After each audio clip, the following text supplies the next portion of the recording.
Allahumma inni a'udzubika an adilla wa dalla zilla wa zalla wa adlima wa dlama jali jalani.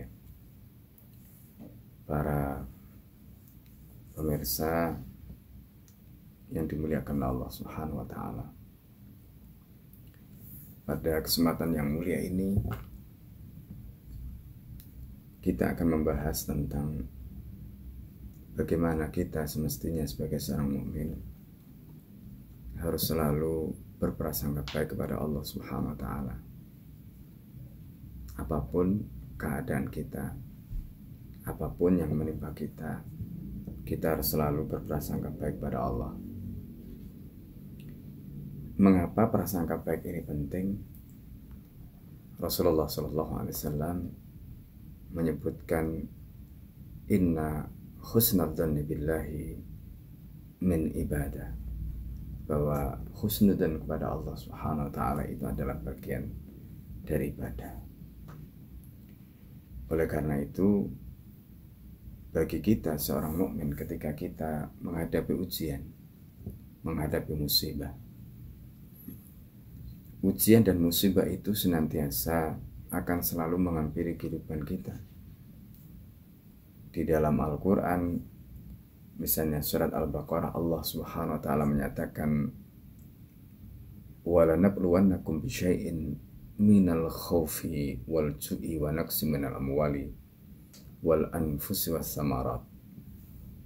Dan sungguh kata Allah, kami uji kalian dengan sedikit bisyai'in minal khawfi, sedikit rasa takut, sedikit kelaparan, dan sedikit kekurangan harta, termasuk hilangnya nyawa dan buah-buahan. Kata Allah, wa basyiris sabirin, dan berilah kabar gembira orang-orang yang bersabar, karena ketika mereka diuji dengan hilangnya harta, mereka diuji dengan rasa takut, kelaparan, termasuk kehilangan jiwa, mereka bersabar.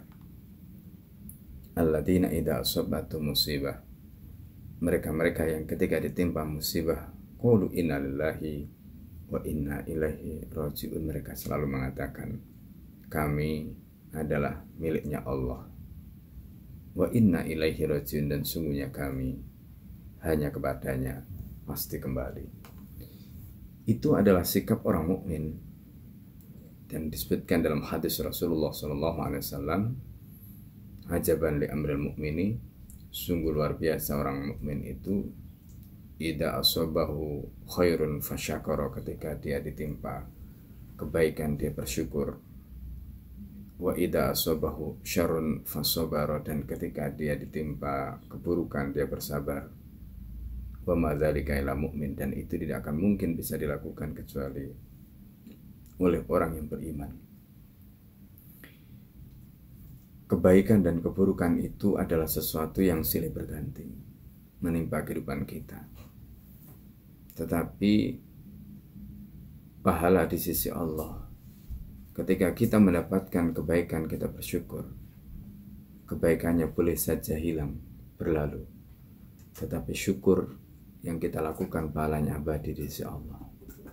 Begitu juga ketika kita ditimpa musibah, musibahnya berlalu, tetapi kita ketika bersabar menghadapi musibah itu, pahalanya abadi di sisi Allah. Kebaikannya bisa saja berakhir digantikan dengan keburukan. Begitu sebaliknya, keburukannya berakhir digantikan dengan kebaikan. Tetapi pahala syukur dan sabar akan senantiasa abadi si Allah menyertai amal kebaikan kita. Dan itulah sikap orang mukmin seharusnya. Tetapi tidak mudah menjadi orang mukmin yang bisa bersyukur ketika mendapatkan nikmat dan bisa bersabar ketika mendapatkan musibah, kecuali orang mukmin yang betul-betul mengimani qada dan qadarnya Allah Subhanahu wa taala. Karena itu kunci syukur dan kunci sabar, bahkan dikatakan dalam hadis Rasulullah SAW, sebagaimana dinukil oleh Al-Allamah Ibnul Qayyim Al-Jauziyah di dalam kitabnya Uddatus Shabirin wa Dakhiratus Syakirin. Al-imanu niswani, iman itu ada dua bagian. Separuh nisul syukri wa nisus sabar, separuh syukur dan separuhnya lagi itu adalah sabar. Begitulah Rasulullah SAW menggambarkan. Orang bisa bersyukur dan bisa bersabar karena punya keyakinan kepada qada dan qadar, di mana baik dan buruknya yang menimpa kita itu semuanya adalah dari Allah Subhanahu wa taala. Ketika kita meyakini qada dan qadar itu baik dan buruknya dari Allah, sikap seorang mukmin adalah ridho. Ketika dia mendapatkan kebaikan, dia ridho. Menurut persepsi dia baik, dia ridho. Dan ketika menurut persepsi dia itu adalah buruk, dia pun ridho. Dia bersabar. Itulah sikap orang mukmin yang diajarkan di dalam hadis Rasulullah SAW. Ketika orang itu mengimani qada dan qadar, bahwa baik dan buruknya qada dan qadar tadi itu dari Allah, kemudian dia ridho dengan keputusannya Allah. Setelah itu, ketika dia merasakan itu baik menurut persepsi dia, bersyukur.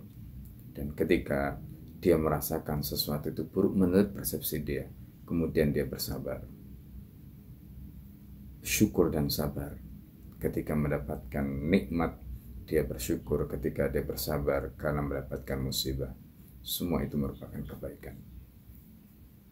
Maka Rasulullah menyebutkan ajaban li amril muslimi, sungguh luar biasa orang muslim.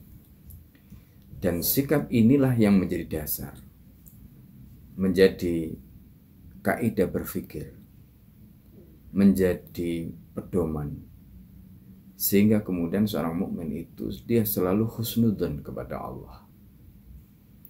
Bagaimana mungkin kita berbaik sangka kepada Allah kalau kita tidak punya keimanan kepada qada dan qadar, bahwa baik dan buruknya apapun yang menimpa kita itu dari Allah? Tidak akan mungkin. Ketika kita mendapatkan kebaikan, kita tidak akan bisa bersyukur. Ketika kita mendapatkan keburukan, kita tidak akan bersabar. Yang ada itu adalah mengeluh. Halu'a. Begitu kata Allah. Sikap mengeluh, idza massahu syarru jazua. Sikap mengeluh. Bahkan kemudian ada yang mengungkapkan ketika musibah corona ini menimpa sebagian umat Islam, ada yang mengatakan, di mana Tuhan, di mana Allah? Mereka protes. Ada yang menunjukkan kekesalannya. Kalau Allah memang ada, kenapa ada musibah? Kalau memang Allah ada, kenapa bencana ini menimpa mereka? Begitulah mereka. Kenapa mereka seperti itu ketika ditimpa musibah? Padahal Al-Quran dalam surat Al-Baqarah tadi memberikan pelajaran, alladzina idza asabatum musibah. Orang-orang yang ketika mereka ditimpa musibah, qalu inna lillahi wa inna ilaihi raji'un. Mereka mengatakan, sungguh kami milik Allah dan sungguh kepada Allah kami kembali. Itu adalah sikap orang mukmin, orang yang mengimani qada dan qadar baik dan buruknya dari Allah Subhanahu wa taala. Orang yang karena keimanannya kepada qada dan qadar baik dan buruknya itu dari Allah, maka dia bisa menerima, dia ridho dengan apapun keputusan Allah. Dia ridho. Itu adalah sikap yang ditunjukkan. Kisah seorang sahabat mulia yang doanya mustajab. Tahukah Anda siapa sahabat ini? Sahabat ini adalah sahabat yang juga dikenal sebagai seorang pemanah ulung yang bidikannya tidak pernah meleset. Dan sekali dia melepaskan panah, bisa beberapa busur dilepaskan tepat sasaran. Sahabat itu bernama Sa'ad ibn Abi Waqqas. Sahabat ini didoakan oleh baginda Nabi Muhammad SAW. Apa kata Nabi SAW? Allahumma istajibhu idza da'aka. Ya Allah, kabulkanlah doanya Sa'ad ketika Sa'ad berdoa memohon kepadamu. Sa'ad ibn Abi Waqqas, karena diketahui doanya mustajab, setiap berdoa doanya diijabah oleh Allah Subhanahu wa taala. Bahkan Sa'ad ibn Abi Waqqas juga pernah dikirim menjadi panglima perang. Sa'ad ibn Abi Waqqas inilah yang dikirim untuk menaklukkan Persia. Sa'ad ibn Abi Waqqas dengan pasukannya ini diantaranya mendapatkan karamah dari Allah Subhanahu wa taala dengan doanya, sehingga sungai Dajlah itu berhasil dilalui oleh pasukannya. Dalam satu riwayat bahkan disebutkan pasukan ini seolah-olah bisa berjalan melintasi air, sampai Raja Kisra ketika itu mengatakan mereka bukan pasukan manusia, mereka adalah pasukan jin. Begitu Raja Kisra menggambarkan kisah tentang kehebatan Sa'ad bin Abi Waqqas, ibn Abi Waqqas beserta pasukannya. Ketika Sa'ad ibn Abi Waqqas sudah tua dan kemudian matanya tidak lagi bisa melihat, ketika beliau datang ke Mekah, pada saat itu seperti biasanya orang-orang datang berkerumun kepadanya. Mereka meminta doa.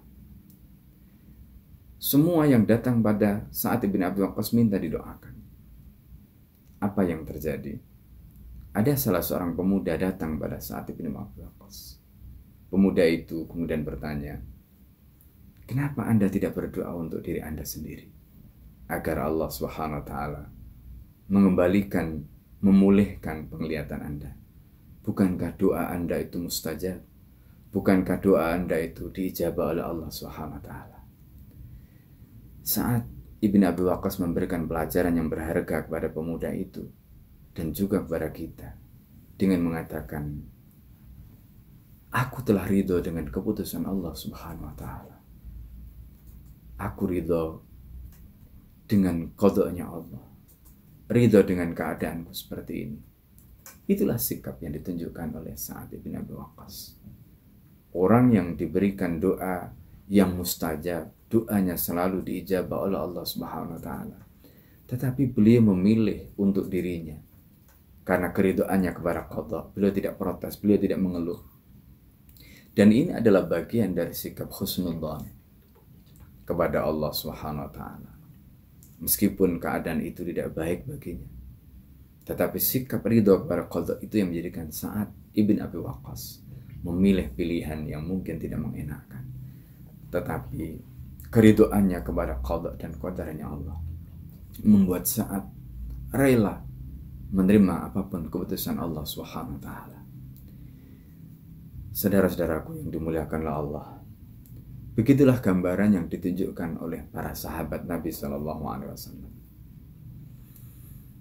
Karena itu, keyakinan kepada qada dan qadar, keyakinan kepada bahwa keputusan yang menimpa diri kita, apakah itu terkait dengan musibah sebagaimana yang dialami oleh para sahabat, termasuk apa yang kita alami hari ini, wabah yang begitu menggila menimpa kehidupan, baik itu orang yang beriman maupun orang yang tidak beriman, orang yang taat maupun orang yang tidak taat, orang yang soleh maupun orang yang tidak soleh, yang tua, yang kecil, yang muda, yang gagah, yang lemah, semua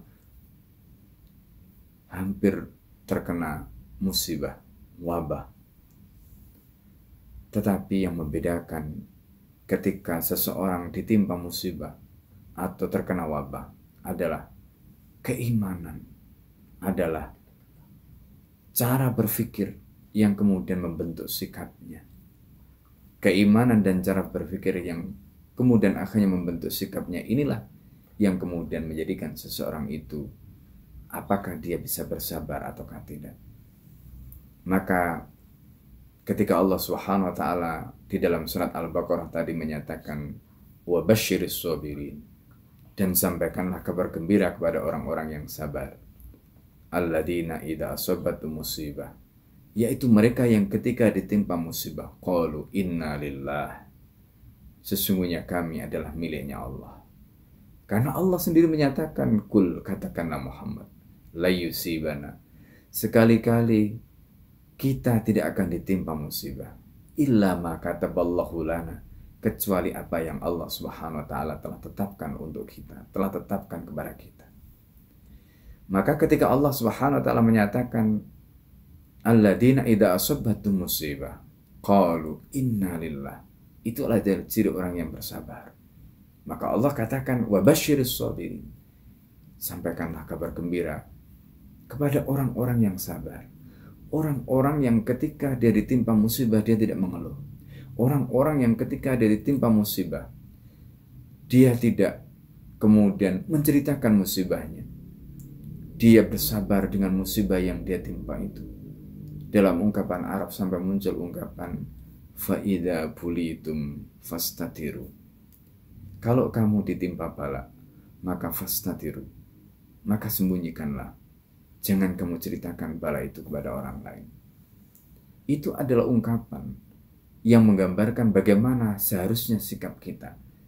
Kesabaran itu ditampakkan dengan menahan untuk tidak halu'a, tidak menceritakan. Idza massahu syarru jazua, ketika ditimpa keburukan mengeluh, cerita ke sana kemari dan seterusnya. Ini adalah cermin ketidaksabaran. Sikap sabar itu adalah kemampuan seseorang ketika dia sudah memiliki satu pemahaman, inna lillahi, sesungguhnya kami miliknya Allah, wa inna ilaihi rajiun, dan kepada Allah kami pasti kembali.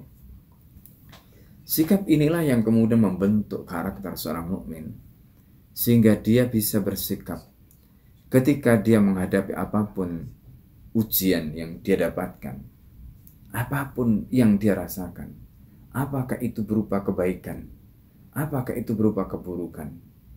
Maka ketika dia mendapatkan kebaikan, dia pun memuji Allah. Dia mengakui nikmat itu dari Allah, dan dia gunakan nikmat itu untuk melakukan ketaatan.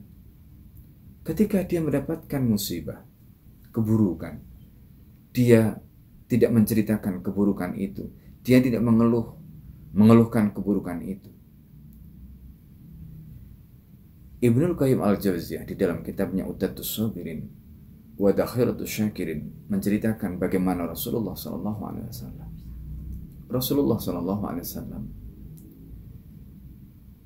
bukan saja mewujudkan apa yang menjadi titahnya.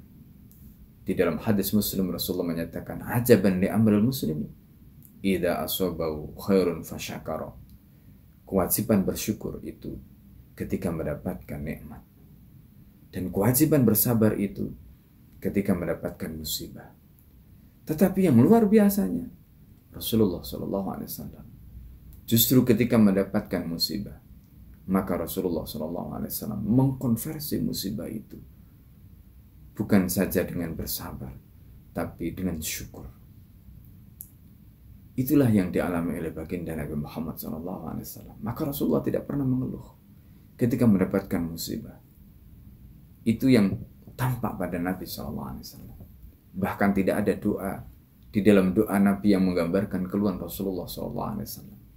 Kata Ibnul Qayyim al-Jauziyah, hanya sekali, dan itu pun keluhan yang disampaikan pada Allah. Sebagaimana ketika Rasulullah SAW mencari nusrah kepada penduduk Taif, yaitu Bani Saqif, dan ketika itu Rasulullah SAW diuji oleh Allah dengan dilempari dengan batu oleh budak dan anak-anak kecil. Ketika itu memang kondisi Rasulullah SAW betul-betul sudah suntuk, betul-betul sudah pada posisi yang sulit, kesana kemari mencari dukungan, mencari pertolongan tidak didapatkan oleh Nabi Shallallahu Alaihi Wasallam.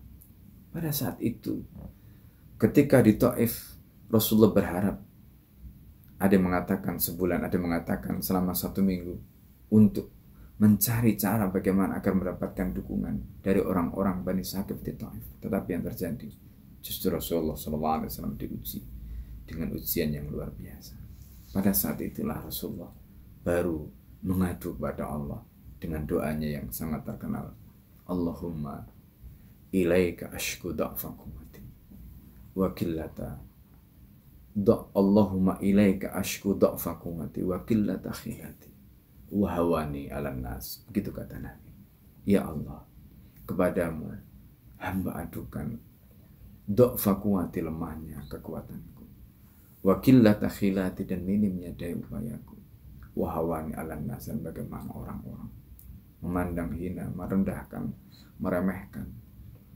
Begitu yang dialami oleh Rasulullah SAW. Dan itulah doa yang oleh Ibnu Qayyim al-Jauziyah dicatat sebagai sekali-kalinya Rasulullah berdoa yang bernada keluhan, dan itu pun disampaikan pada Allah Subhanahu wa taala, menunjukkan betapa luar biasanya Rasulullah SAW memiliki kesabaran. Dan itulah bagaimana sosok yang menjadi teladan dan panutan kita. Saudara-saudara sekalian yang dimuliakan oleh Allah, ketika mental atau mindset itu kita miliki, maka sikap kita ketika kita dihadapkan pada ujian-ujian, dihadapkan pada kesulitan-kesulitan, dihadapkan pada musibah, dihadapkan pada bala, selama kita meyakini semuanya itu dengan keyakinan bahwa ini adalah bagian dari qada dan qadarnya Allah, baik dan buruknya dari Allah Subhanahu wa taala. Kemudian sikap kita ridha dengan keputusan Allah. Kemudian kita bersikap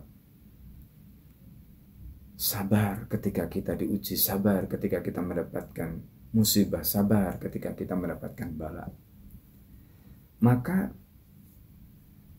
sikap itu yang kemudian mendorong kita untuk selalu tidak putus harapan. Sikap itu yang kemudian mendorong kita untuk selalu berharap kepada Allah, bahwa Allah akan memberikan yang terbaik, bahwa Allah akan memberikan. Ketika kita gagal melaksanakan sesuatu, mungkin kita merasakan sesuatu yang kita rancang, sesuatu yang kita inginkan, sesuatu yang kita harapkan tidak sesuai dengan apa yang menjadi harapan kita. Tetapi yakinlah, di balik ditangguhkannya keberhasilan atau adanya ujian yang dihadapkan di hadapan kita, kadang-kadang kita sudah merencanakan sesuatu, kemudian sesuatu yang kita rencanakan itu belum berhasil, karena mungkin ada pihak lain yang berusaha untuk menggagalkan rencana kita. Di sana kita harus yakin bahwa semuanya ini berjalan berdasarkan iradah dan masya Allah. Semuanya itu berjalan di dalam skenario Allah Subhanahu wa taala. Karena itu sikap terbaik kita, khawatir apa yang ada dalam benak kita, begitu juga apa yang ada dalam pikiran kita. Itulah yang kemudian menentukan apakah kita gelisah ataukah kita merasa tenang dengan apapun yang kita hadapi.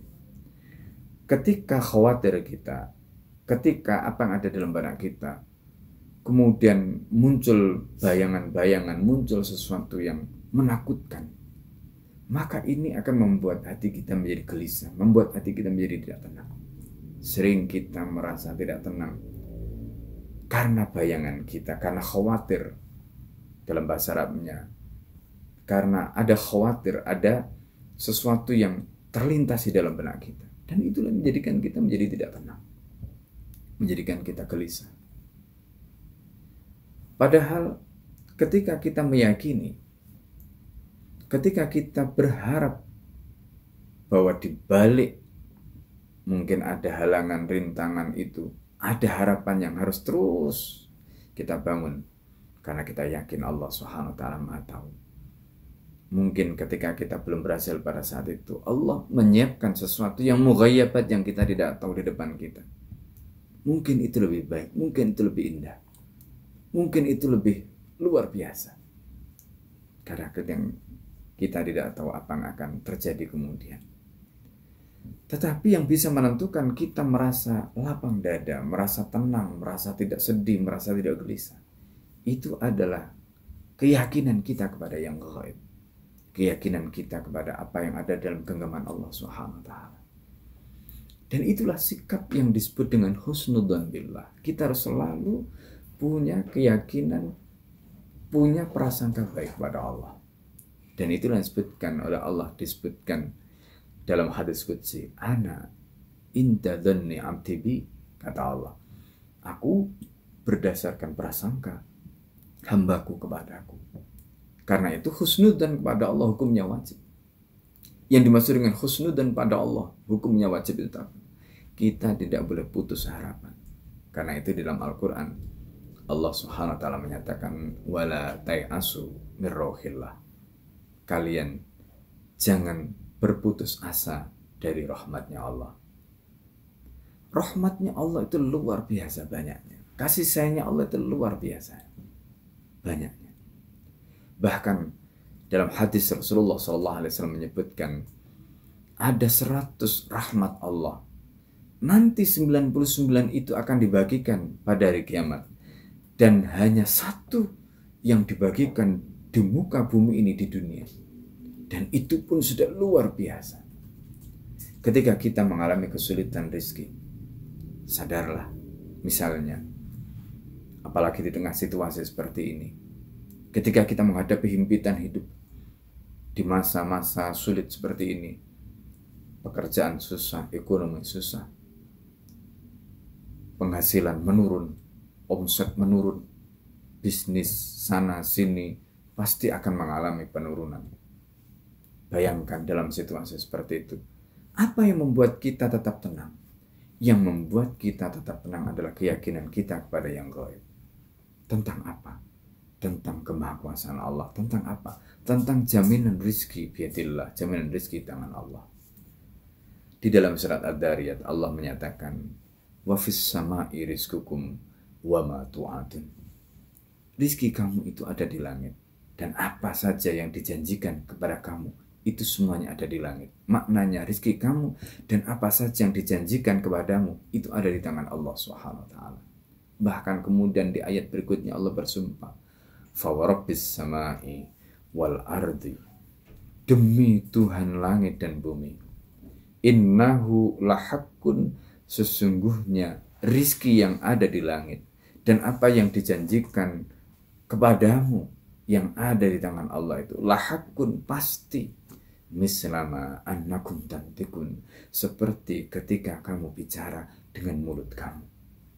Kita tidak mungkin bicara dengan menggunakan telinga, dengan menggunakan tangan, dengan menggunakan mata, dengan menggunakan hidung. Kita bicara dengan mulut kita untuk menunjukkan bahwa begitulah rizki. Rizki itu pasti, sebagaimana pastinya kita bicara dengan mulut kita. Dan orang lain tidak akan bisa mengambil rizki kita. Itu kata Allah. Mislama annakum tantikun, itu untuk menggambarkan kenapa Allah menghubungkan antara rizki yang di tangan Allah, apa yang dijanjikan oleh Allah di langit tadi itu, dengan mislama annakum tantikun, saking pastinya. Allah ingin mengajarkan pada kita bahwa tidak ada siapapun yang bisa mengambil rizki kita. Orang yang punya keyakinan kepada yang gaib seperti itu, dia tidak pernah takut. Ketika dia dalam kondisi sulit seperti hari ini, dia tidak pernah takut. Kenapa? Yang menjamin rizki itu adalah Allah. Yang menjamin rizki kita itu adalah Allah. Dan rizki di tangan Allah tidak pernah habis. Ma indakum yanfad. Yang habis itu di tangan kita. Yang habis itu boleh jadi yang di tangan pemerintah. Tetapi wa ma indallahi baq, dan apa yang di tangan Allah itu tidak pernah habis. Begitulah kata Allah. Dengan sikap husnudzon itu, kita tidak perlu khawatir tentang rizki di tangan Allah Subhanahu wa taala. Karena rizki itu sudah dijamin oleh Allah. Yang perlu kita miliki adalah keyakinan kepada yang gaib tadi. Keyakinan bahwa rizki yang di tangan Allah tidak pernah kering. Itulah yang menjadikan kita selalu husnudzan pada Allah. Karena itu, apa yang menjadikan kita tidak pernah putus harapan? Karena Allah yang menjadi sandaran kita menguasai langit dan bumi. Allah menjadi sandaran kita adalah Rabbul Alamin yang mengurus langit dan bumi. Al-Alamin itu adalah kullu ma siwallah, semua selain Allah. Mulai dari planet, mulai dari makhluk, semua selain Allah itu adalah alamin. Rabbul Alamin itu artinya Allah yang mengurus, Allah yang mengatur, Allah yang mematikan, Allah yang menghidupkan, Allah yang ngasih makan, Allah yang mengurus semuanya. Itulah Rabbul Alamin. Ketika kita bersandar kepada Rabbul Alamin, ketika kita selalu berharap kepada Rabbul Alamin yang tidak terbatas, yang memiliki segala-galanya, maka pada saat itulah, itu yang menjadikan kita selalu tidak pernah putus harapan kepada Allah. Itu yang menjadikan kita tidak pernah berhenti berharap pada Allah. Dan itulah makna husnudzan billah. Kita selalu yakin dengan kebaikan Allah kepada kita. Maka yang penting untuk kita miliki supaya kita bisa selalu husnudzan pada Allah, keyakinan kepada qada dan qadar. Itu yang menjadi pondasi bahwa baik dan buruk, apapun yang menimpa kita, semuanya merupakan keputusan Allah. Kemudian sikap yang kedua adalah ridho dengan apapun keputusannya Allah. Apakah keputusan baik, apakah keputusan buruk, kita ridho. Ketika kita ridho dengan keputusan Allah, baik dan buruknya kita ridho, disitulah maka kemudian kita bisa bersabar ketika kita rasakan itu sebagai keburukan dan kita anggap itu sebagai musibah. Ketika itu kita rasakan sebagai kebaikan, maka kemudian kita bersyukur. Dan itulah yang kemudian menjadikan kita selalu tidak pernah berputus harapan pada Allah Subhanahu wa taala. Maka makna husnudzan itu adalah ar-raja. Berharap, terus berharap. Berharap kepada apa? Berharap kepada pertama rahmatnya Allah, kasih sayangnya Allah. Coba bayangkan, ketika kita tidur, nyawa kita dikembalikan oleh Allah. Kemudian kita bisa bangun tidur, kita bisa bernafas, menghirup oksigen. Di tengah wabah seperti ini mungkin ada orang lain yang sudah tidak bisa bangun tidur lagi. Kita masih bisa bangun, kita bisa berjalan, kita bisa mengambil air wudhu. Kemudian kita bisa melakukan qiyamul lail, kita bisa berdoa kepada Allah, kita bisa munajat pada Allah. Itu semuanya adalah bagian dari nikmat yang Allah berikan. Itu adalah bagian dari rahmat, kasih sayangnya Allah. Dan di antara bentuk kasih sayang Allah itu, memang pada akhirnya kembali kepada makrifat kita, kesadaran kita. Musibah itu kadang-kadang menjadikan seseorang itu bisa mengenal Allah. Kita lihat bagaimana orang-orang kafir yang asalnya mereka ateis, yang asalnya mereka tidak percaya dengan Tuhan. Tetapi musibah yang bertubi-tubi menimpa mereka akhirnya membuat mereka percaya dan kemudian akhirnya mereka yakin bahwa Allah itu ada. Ini menunjukkan makrifat seseorang kepada Allah. Kadang-kadang orang itu mengenal Allah justru ketika dia diberikan musibah. Sehingga dia merasa Allah itu adalah Ar-Rahman, Allah itu adalah Ar-Rahim. Itu dia rasakan ketika dia mendapatkan musibah. Pada saat itu kemudian dia terus menerus menghadirkan kebesaran Allah. Dan akhirnya dia menyadari bahwa musibah ini menyadarkan hidup dia dan kemudian menjadi titik balik dan akhirnya menjadikan dia meninggalkan masa lalunya. Maka Allah Subhanahu wa taala menyatakan di dalam Al-Qur'an, "Falamma nasu ma dzukiru bihi." Ketika mereka sudah melupakan apa yang dijadikan peringatan pada mereka. "Falamma nasu ma dzukiru bihi, fatahna 'alaihim abwaaba kulli syai'in." Kata Allah, kami bukakan kepada mereka abwaaba kulli syai'in, pintu-pintu apapun. Hatta idza farihu, hingga ketika mereka sudah mulai bangga. Hatta idza farihu bima utu, dengan apa yang diberikan, apa yang hadir, apa yang datang pada mereka, apa yang sampai kepada mereka. Akhadnahum baghtatan, maka kemudian kami adab mereka seketika. Fa idza mublisun, kata Allah. Para pemirsa yang dimuliakan Allah Subhanahu wa taala, musibah menyadarkan kita sebagaimana disebutkan dalam surat Ar-Rum, dhaharal fasadu fil barri wal bahri bima kasabat aydin nas liyudhiqahum ba'dalladzi amilu la'allahum yarji'un. Kerusakan di daratan, di lautan itu terjadi disebabkan karena bisababi ma'asihim wa dunubihim, akibat maksiat dan dosa-dosa manusia. Ketika itu terjadi, termasuk di antaranya wabah hari ini, itu terjadi karena dosa kita, karena maksiat kita. Ketika kita menyadari ini terjadi karena dosa dan maksiat manusia, dosa dan maksiat kita, mungkin kita tidak secara langsung melakukan maksiat, mungkin orang lain yang melakukan maksiat, tetapi karena kita tidak melakukan amar ma'ruf nahi mungkar ketika orang lain melakukan maksiat, maka Allah timpakan maksiat yang dilakukan oleh orang lain itu, dosanya, adabnya kepada kita. Karena diamnya kita tidak melakukan amar ma'ruf kepada orang yang telah melakukan maksiat itu. Itu yang disebutkan di dalam hadis Nabi. Rasulullah SAW menyatakan, walladzi nafsi Muhammadin biyadi, demi zat yang jiwa Muhammad di dalam genggamannya, la ta'muranna bil ma'rufi, kalian wajib memerintahkan pada kema'rufan, wa la tanhawunna 'anil munkari, dan kalian wajib mencegah kemungkaran. Aw la yushikanallahu ayyab as'alaikum iqaban min indi, atau tunggu sampai Allah Subhanahu wa taala menurunkan adab dari sisinya. Fatad'unahu fala yustajaba lakum, kalian berdoa dan doa kalian tidak akan diijabah oleh Allah. Itulah gambaran adab, gambaran musibah yang boleh jadi menimpa karena kita melakukan maksiat juga, karena membiarkan orang lain melakukan maksiat.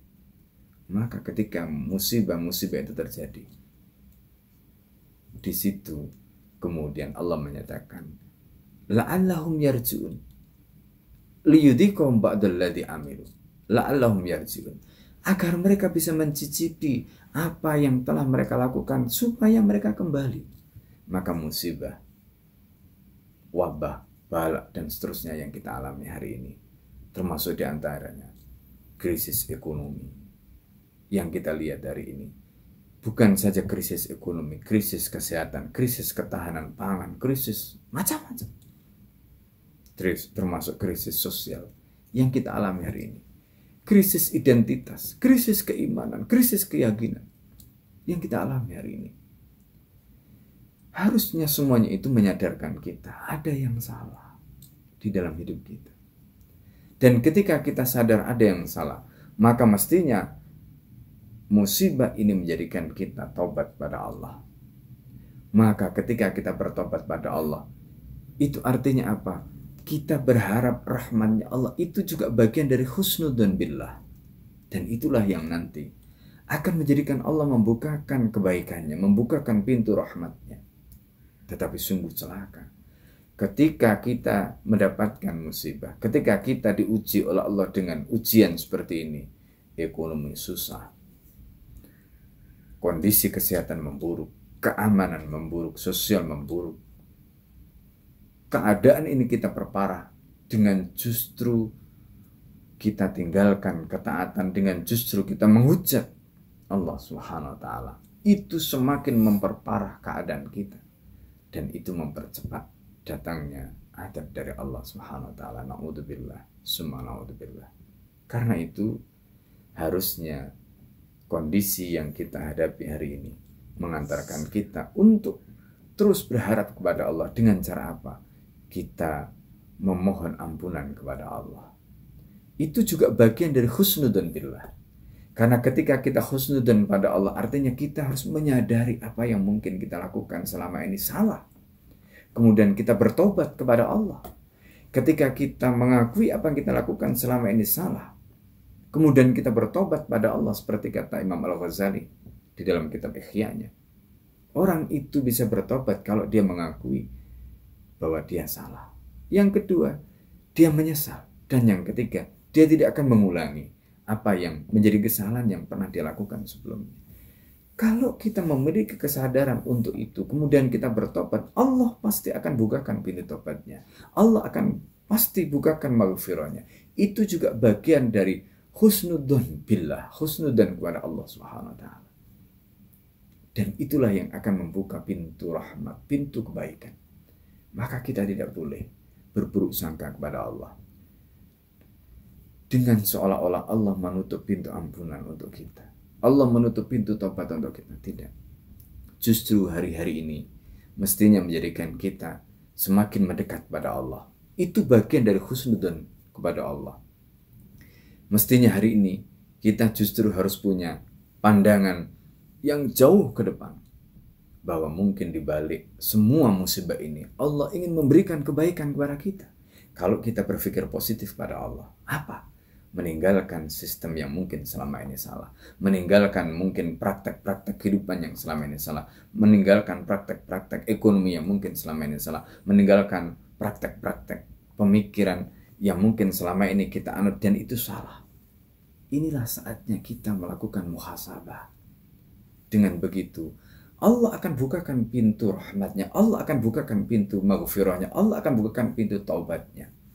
Ketika Allah membukakan pintu rahmat, Allah bukakan pintu taubatnya, di situ kita kemudian menuju maghfirah Allah, menuju apa yang menjadi garis besar panduan Allah Subhanahu wa taala yang mestinya kita pedomani dalam hidup kita. Itu bagian dari husnudzon billah. Ketika kita punya pemikiran seperti itu, kita punya kesadaran seperti itu, kemudian kita bangun semuanya itu dengan keyakinan yang kokoh. Ujian ini insya Allah akan segera berlalu. Kesulitan-kesulitan ini tidak akan membuat kita semakin sulit, karena justru ditakut-takuti oleh persepsi kita, ditakut-takuti, dihantui oleh buruknya prasangka kita kepada Allah Subhanahu wa taala.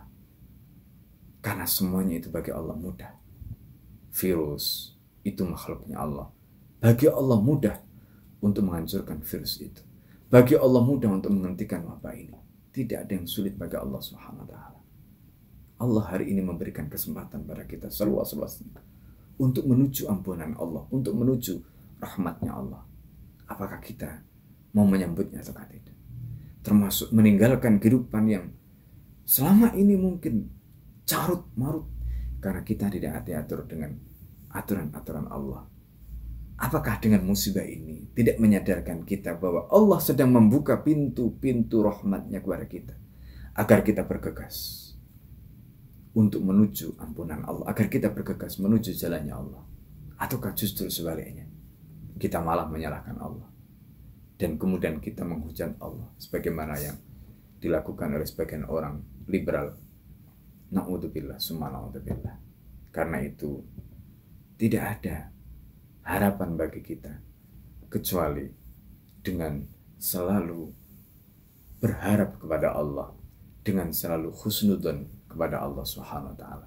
Dan husnudzon tadi dibangun dengan keyakinan kita kepada qada dan qadar, bahwa qada dan qadar yang baik dan buruk itu adalah dari Allah.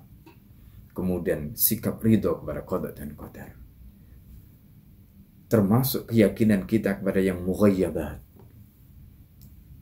keyakinan kepada yang ghaib, apa yang akan terjadi sebelumnya, apa yang akan terjadi, yang akan datang, apa yang akan kita dapatkan kelak, kita memang tidak tahu. Maka tawakal kepada Allah, karena kita tahu Allah Maha tahu apa yang telah, sedang, dan akan terjadi. Kita serahkan semuanya kepada Allah. Lakukanlah apa menjadi kewajiban kita. Wa ufawwidu amri ilallah. Aku serahkan urusanku kepada Allah. Kita tawakal pada Allah. Tawakal kepada Allah itu bagian dari husnudzon kepada Allah. Husnudzon billah. Ketika kita sudah tawakal kepada Allah, kata Rasulullah dalam hadis Bukhari, "Lau annakum tawakkaltum 'alallahi haqqa tawakkuli." Kalau sekiranya kamu tawakal pada Allah dengan tawakal yang sebenar-benarnya, 100%. Apa kata Rasulullah? La razaqakumullah kama yarzuqut thair. Allah pasti akan memberikan rizki kepada kamu sebagaimana Allah memberikan rizki kepada burung. Burung tidak punya pekerjaan. Burung tidak punya logistik. Burung itu, kata Nabi SAW, yang ketemu khamasa, pagi-pagi mencari makanan dalam keadaan perutnya kosong. Wa ya'udu batona, dan kembali dalam keadaan perutnya kenyang. Itulah burung. Bagaimana burung yang begitu luar biasa berangkat pagi mencari makan dalam keadaan perut kosong, dan burung tidak pernah punya saving, burung tidak pernah punya tabungan, burung tidak pernah menyimpan sembako di rumahnya, tetapi burung itu setiap hari mencari apa yang dia akan makan untuk hidupnya hari itu. Begitulah Rasulullah membuat perbandingan supaya kita yakin, karena Allah memberikan jaminan, wama min dabatin fil ardi illa 'alallahi rizquha. Tidak ada satupun hewan melata di muka bumi ini kecuali rizkinya sudah dijamin oleh Allah. Maka tidak boleh di antara kita ada yang takut dengan kondisi yang kita hadapi hari ini. Kita takut bahwa kita akan mati kelaparan. Kita takut kita tidak akan mendapatkan rezeki. Itu artinya berarti kita suudzon kepada Allah. Itu artinya berarti kita berburuk sangka kepada Allah.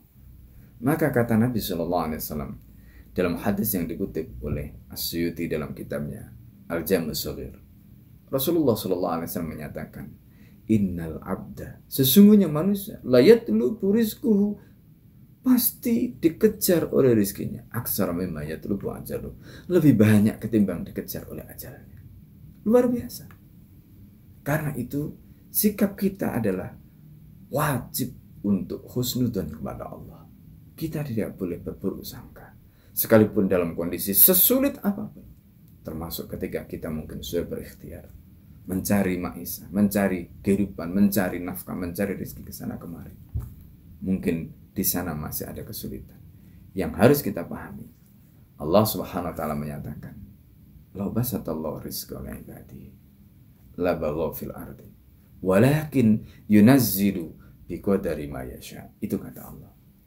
Walau basatallahu rizqa, andai saja Allah itu melapangkan rezeki libadi untuk hambanya, semua dilapangkan, lalu la baghaw fil ardi, nanti semuanya bisa jadi mereka karena rezekinya diberikan kemudahan, la baghaw fil ardi, mereka bisa melakukan tindakan yang kurang ajar, tindakan yang melampaui batas di muka bumi. Maka kemudian apa kata Allah? Walakin yunazzilu biqadari ma yasha, tetapi Allah yang menurunkan rezeki dengan kadar yang Allah kehendaki, karena Allah Maha tahu apakah kita ini layak atau sudah pantas diberikan rezeki yang banyak atau tidak. Jadi kesimpulannya, rezeki kita di tangan Allah. Rezeki yang ada di tangan Allah itu adalah perkara yang gaib. Apa yang kita ikhtiarkan, kita adalah mengikhtiarkan apa menjadi kewajiban kita. Karena kewajiban kita adalah berikhtiar mencari, maka itu kita jalankan. Tetapi apa yang membuat kita kemudian akhirnya tetap lapang dada, tetap bersemangat untuk mencari itu? Karena husnudzon kepada Allah. Kita tidak pernah berburuk sangka kepada Allah. Kita gagal, tapi kita tetap yakin di balik kegagalan itu ada rezeki yang Allah sediakan untuk kita yang mungkin kita tidak tahu. Begitulah sikap seorang mukmin ketika dia betul-betul menggantungkan harapannya kepada Allah, betul-betul dia husnudzon pada Allah. Dia tidak pernah berputus asa. Dia tidak pernah tayas. Tidak pernah bersikap menyerah, kemudian seolah-olah rahmatnya Allah itu tidak menghampirinya. Karena itu yang harus kita yakini, Allah Subhanahu wa taala itu selalu menyertai kita. Ketika Nabi Muhammad SAW dibuli oleh orang-orang musyrik di Mekah, seolah-olah Nabi Muhammad ditinggalkan oleh Allah. Apa kata Allah di dalam surat Ad-Duha? Ma wadda'aka rabbuka wa ma qala, kata Allah. Tuhan kamu tidak pernah meninggalkan kamu Muhammad. Allah tidak pernah meninggalkan kita. Allah tidak pernah meninggalkan kita. Karena itu, ketika kita sudah husnudzon kepada Allah, sikap berikutnya apa? Apa kata Allah? Udhkuruni, ingatlah aku. adzkurkum, aku pasti akan ingat kamu. Kalau kita selalu ingat Allah, karena kita selalu husnudzon kepada Allah, maka Allah pasti ingat kita. Bagaimana caranya supaya urusan kita dimudahkan oleh Allah?